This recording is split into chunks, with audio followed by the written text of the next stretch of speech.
The Bears have been doing quiet work on a corner who flips alignments on command, crashes screens like a linebacker, and lets you change the picture post-snap without giving away the disguise. I'm talking about a move that actually fits what we're calling on third down right now, a move that speaks to urgency with the trade deadline hitting Tuesday, November 4 at 4 p.m. ET, and I'm going to lay out exactly why this target makes football sense, cap sense, and locker room sense. Stay with me because the name drops only when the puzzle is complete. Here's the briefing for today. What I'm hearing around league circles, how it lines up with the tape, why the front office would even consider spending an asset in late October, what the role looks like next to Jalen Johnson, Kyler Gordon, and Tyreek Stevenson, the cost range that's actually realistic, not fantasy GM stuff, and the two scenarios. Go now before the deadline or wait and pounce if the situation stretches into the offseason. And if you want this type of breakdown first before the noise becomes content somewhere else, hit subscribe to Bears News Fan Report, drop a like so this pushes to more Bears fans, and let's ride through this together because what I'm about to outline is exactly how a smart team squeezes wins out of November football. I'll start with the need, because needs define markets. The Bears' back seven has been winning more one-on-ones, which puts the onus on coverage to hold that extra half second, especially in the slot and on the boundary when offenses use bunch, stacks, and motion to force you into bad leverage. We've seen opponents attack with option routes underneath, quick pivots to the sticks, and those nasty glance slot fade combos when they catch you tilted. What stabilizes that is a corner who tackles with bad intentions and stays square long enough to squeeze the window, then finishes the rep without drawing laundry. On the roster, Johnson is your technician and tone setter outside, Stevenson is your long, competitive press corner who's growing week by week, and Gordon is the fluid, forceful nickel who fits the run like a safety, so why even look? Because the league has become a 6 DB league in money downs, and because injuries, fatigue, and matchup plans demand an extra player who can truly live inside or outside without tipping coverage. That's the fulcrum. Inside-outside flexibility plus finishing strength at the tackle point. Now, the league context. Within 2 weeks of the deadline, names circulate for 3 reasons.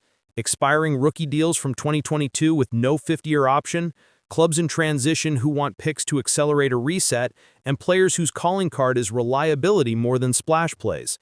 That creates a pocket of value where a day 3 asset can buy you a starter-level snap count when the fit is clean. And the fit here is clean. The tape profile I'm talking about is a ball disruptor more than a pure ball hawk. Think sticky through the break, strong hands at the catch point, and immediate burst downhill on quick game, with enough recovery to ride a vertical and enough patience to sit on the intermediate split field stuff. He doesn't need the ball to change the drive. He needs the receiver to stop comfortably catching 5-yard freebies.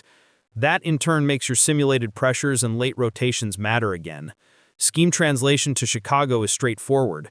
Match principles in nickel, some trap in too high looks, emergency outside snaps when you kick Gordon inside, and a green light to trigger on perimeter screens because he actually brings his pads with him.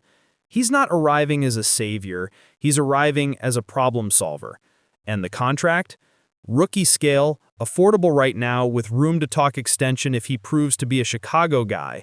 No 50-year option to muddy the waters, just straightforward business if the marriage works. That matters because the Bears can add now without compromising flexibility for the summer, and it gives Poles 2 bites at the apple. Trade and extend if the price is right, or rent and evaluate if the market holds firm. Let's talk cost because this is where fantasy trades die. Think a late day 3 pick with conditions or a pick swap that lifts the selling team around on day 3 if playtime triggers hit. When the profile is steady starter with modest interception totals, the market usually respects the floor more than it pays for the ceiling. That's exactly the pocket you want to play in at the deadline. Now let me stitch all of that to our depth chart.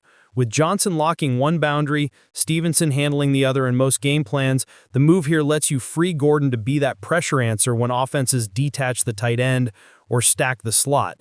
In dime, you can keep both Gordon and the newcomer inside by matchup or kick the new guy outside while rotating a safety over the top to steal a corner route.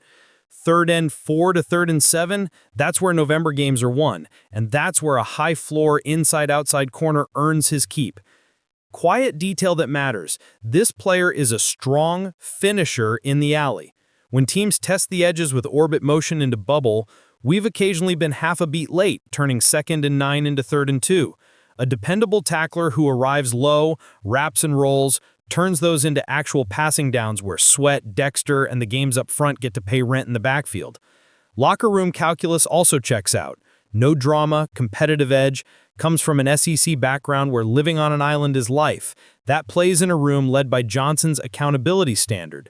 And here's the moment, because everything I've outlined points to one target who keeps popping up in league chatter as a reliable, scheme-versatile corner on a team recalibrating its timeline. Roger McCreary of the Tennessee Titans. Now that the name is on the table, let me be specific about what the tape says right now. McCreary stays square in press, mirrors efficiently through the first two steps, and when he loses half a step on a vertical, he fights late with his hands rather than panicking. Those are grown man reps. He's not living off highlight takeaways, he's living off disruption. Rakes at the catch point, breaks up timing, and tackles in space. And the best part for our purposes is the slot comfort. Chicago can play him in the phone booth against option routes or expand him to the boundary if Gordon takes the slot by game plan. That flexibility is a coordinator's aspirin. From a trend standpoint, watch how offenses attack us after halftime. More motion to diagnose our rules, more quick game to the field side, and more slot fades when we overplay leverage. McCreary's patient hips and downhill trigger mitigate exactly those stress points. If the Bears pull this off, the immediate downstream effect is fewer freebies on first down, more second and long, and a pass rush that gets to hunt rather than chase. Timing-wise, the next 10 days are everything. The Titans have been signaling a willingness to listen on non-core pieces as they define their next phase, and players like McCreary, dependable starters on affordable deals, become conversation starters for pick-efficient buyers. That doesn't mean a fire sale. It means the right call with the right structure can get traction. For the Bears, it's a classic value bet. Stabilize the coverage floor for the stretch run and buy time for young corners to stack clean reps without overloading them with volume. I'd structure it with a conditional 2026 Day 3 pick that escalates on snap share and team performance, preserving 2025 ammo while aligning incentives.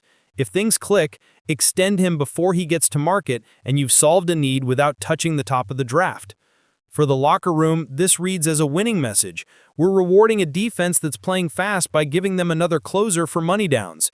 For the fan and me, it reads as football common sense. Before I close, I want you to weigh in. Do you want a proven, physical, inside-outside corner who stabilizes the middle of the field over a splashy name with boom-bust traits, especially at this stage of the season? Drop your take below because this community has been sharp on corner evaluations, and I'll feature the best cap-smart ideas in the next video. My concise read on the headline: Roger McCreary is not a headline-chasing move, he's a structure move. He makes the calls cleaner, the run fits tighter, and the third down menu meaner at a price that keeps our future intact. If the Bears get this done before Tuesday at 4 p.m. ET, it tells me the front office is playing the long game while trying to win the next 4 weeks. I'm in, and I want to hear your case for or against in the comments. If you appreciate direct reporting, tactical clarity, and zero fluff, subscribe to Bears News Fan Report. Hit the like and turn on notifications. This is where we'll break the follow-up the second the phone lights up.